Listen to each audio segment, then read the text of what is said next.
Hi friends, thanks for joining me again. This is the day after infusion fun. Um, so bear with me. Makes me very, very exhausted and in a lot of pain. It causes a lot of back pain for me, and I have a bad migraine. Sometimes the migraines are worse than other times. You have to lay flat, and which is really hard when you're mom and life and everybody has laundry and dishes and food, and it's really hard to lay flat when life doesn't stop. Bills still need to get paid. Every week there's something going on, so I always feel like I'm behind on everything, which I am. But so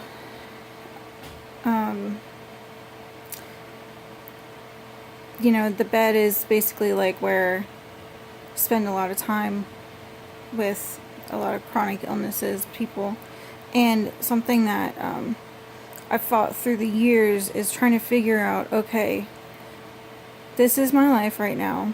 How can I accept it and not get stuck down a negative rabbit hole of poor me, going on social media and seeing everybody out doing things and taking their kids to the park and having moms groups and doing this and that and the other thing, and not being able to participate because I can't even sit up to take my kids anywhere or be able to drive or get a ride. So it's really a privilege when I'm able to go somewhere, able to use my energy to get to church or to get to someone's house.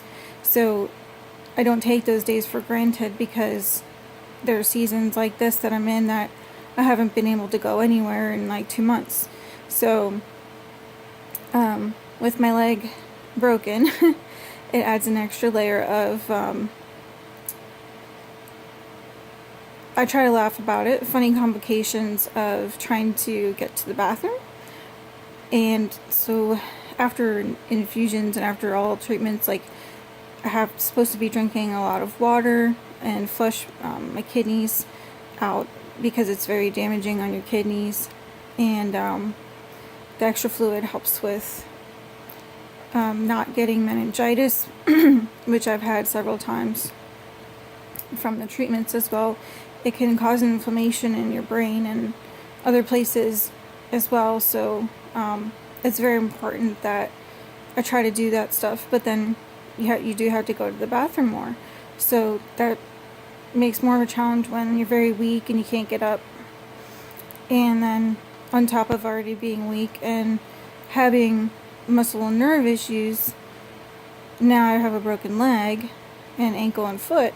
So it's a little bit more difficult, to say the least, to get to the bathroom. So this is like just a glimpse of one day, and something that has hit me going, I'm very sensitive to sound and light after, and so it's hard because I have to, tell the kids, like, please quiet down. And sometimes those are the days where they fight the most because they're upset about me not feeling well. And sometimes it's sometimes they're really good and they help out, and they've, I've taught them from a very young age how to load the dishwasher and how to do laundry.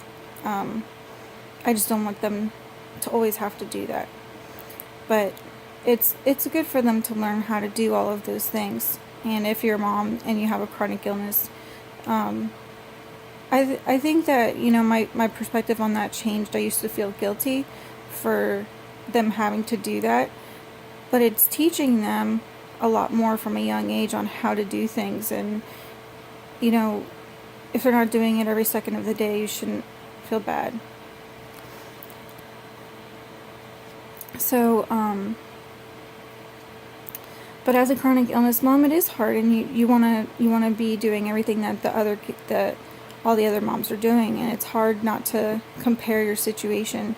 But I just want to encourage you to do what you can with what you have. So there's days when, like right now, I can't sit up, So what do I, and drag myself to the bathroom. On those days when the kids want to do something, what can I do? Okay, well, I can lay here and sometimes color as long as they're quiet, and I can color in the lines, and even if my eyes are blurry, all they want is to be with you and me, and that's all they want. So sometimes we can watch a light TV, if there's not a bunch of light and noise, and I can put the words on the TV so that I can keep the volume low, and that really helps us out so that I can still, do something with the children so that they do feel like they're spending time with me. And so those are things that you can do. Something else that has helped when I'm stuck in the bed a lot is finding stuff that makes me happy when I look at it. So sometimes when you're sick, you can't read, you can't listen, you can't watch. So what do? Well, you can put things around your room or around your space that you stay in frequently, so that things that bring you joy, things that make you smile, because you're surrounded by medical things if you're anything like me. And so you have to put things around your room that encourage you to keep going. I have Post-its on my wall, I have some stickers on my mirror, I have note cards and things. And then I got this salt lamp over here, which is pretty cool.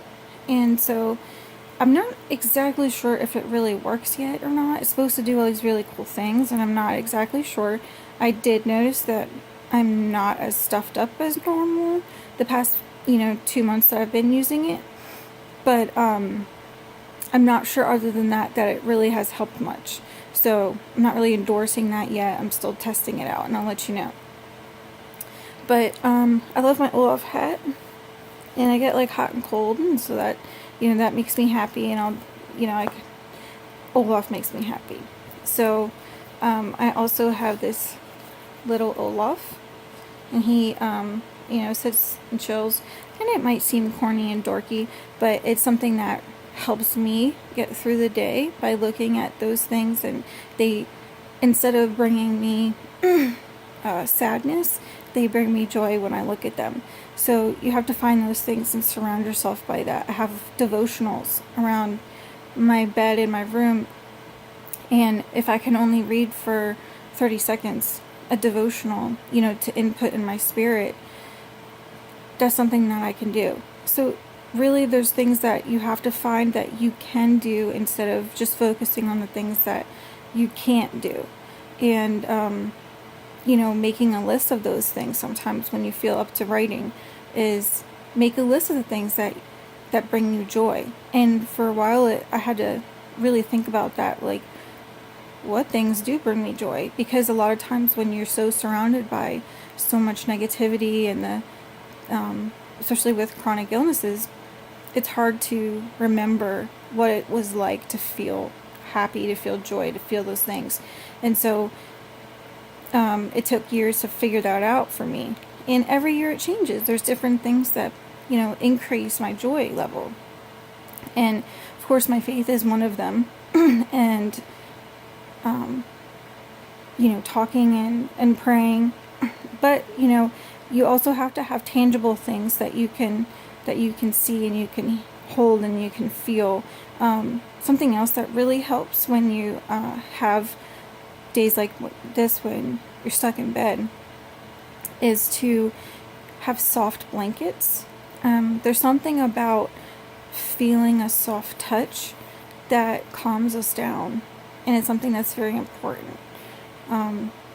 So I feel like things that you touch and you feel and you hear, when I'm able to, I'll listen to Audible books, even if I can't read because my eyes or my brain, if it's on low, I can listen to it. So these are some other things that have kept me going over the years and through fighting, day after day. So don't give up. Keep going. Hold on to hope. I'm holding on to hope, and try to find the silver linings in the day and just focus on those. And even if it's a very small thing of having food to eat. You have food to eat. So focus on that, hold on to that, and I will catch up with you guys later. And if you have any questions, message me, okay? Have a great day. Bye.